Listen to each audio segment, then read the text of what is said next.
Initial response একটু কম জিক্সারের চাইতে, but comfort ভালো লাগতেছে।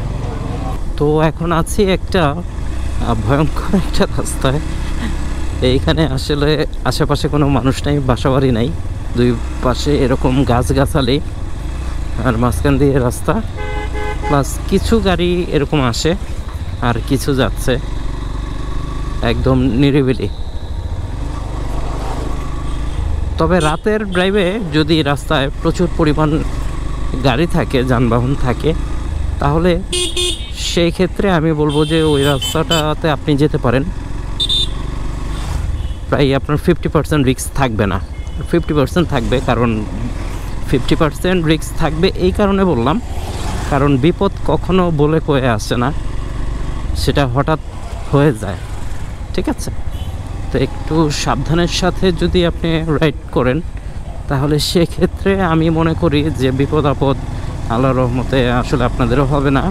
একটু বোঝার চেষ্টা করবেন রাস্তাটা কেমন, আমি কিভাবে গেলে ভালো হয়। মানে বন্ধু বান্ধবের কথায় আসলে এক জায়গায় গেলেই হয় না, যেহেতু আপনার নিজের বাইকটা নিজে চালাবেন, নিজের গাড়িটা নিজে চালাবেন, সো আপনার নিজের ডিসিশনের উপরেই কিন্তু সব ডিসিশন ডিপেন্ড করবে।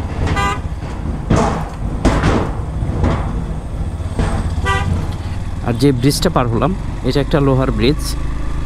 এই ব্রিজেও অনেক অ্যাক্সিডেন্টের ঘটনা আছে, যে চাকা স্লিপ করে পড়ে গেছে। এটা খুব ভয়াবহ জায়গা। আর লোহার ব্রিজ হলে আসলে ওই সব জায়গা ইগনোর করাই বেটার। আর যদি আপনার তাছাড়া রাস্তা না থাকে এটাই, তাহলে অবশ্যই সতর্কতার সাথে আস্তে আস্তে এটা পার হতে হবে, যেন বিপদ আপনাকে ছুঁতে না পারে।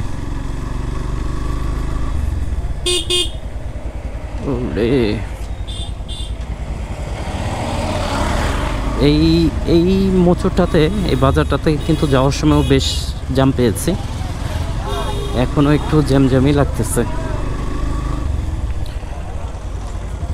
তো সব কিছুর ঊর্ধ্বে হচ্ছে আজকে আমার সাথে আছে FZS B4। তবে রাইড ভালো লাগতেছে।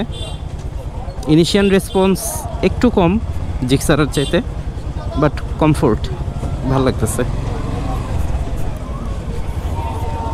আর জিক্সারের যদি টাঙ্কির সমস্যাটা, যদি এই যে জংয়ের যে প্রবলেমটা নতুন বের হলো, এটা যদি না হতো, আসলে জিক্সার গাড়ি বেস্ট, ভালো। কারণ তারা যে বাজেটে যে গাড়ি অফার করতেছে, নিঃসন্দেহে ভালো গাড়ি।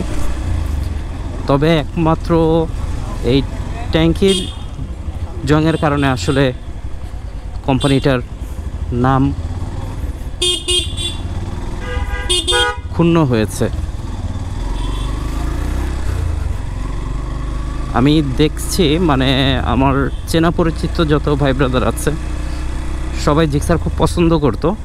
ওই সেই লোকগুলাই দেখতেছি এখন ইয়ামাহাতে শিফট হয়ে যাচ্ছে। শুধু এই একটাই প্রবলেম, কারণ নতুন গাড়ি কিনে যদি এরকম জংয়ের শিকার হয়, তাহলে এটা আসলে খুবই দুঃখজনক। ও দাঁড়ায় আছে কেন? ও তো দাঁড়ায় থেকে আরও জাম লাগাইতেছে।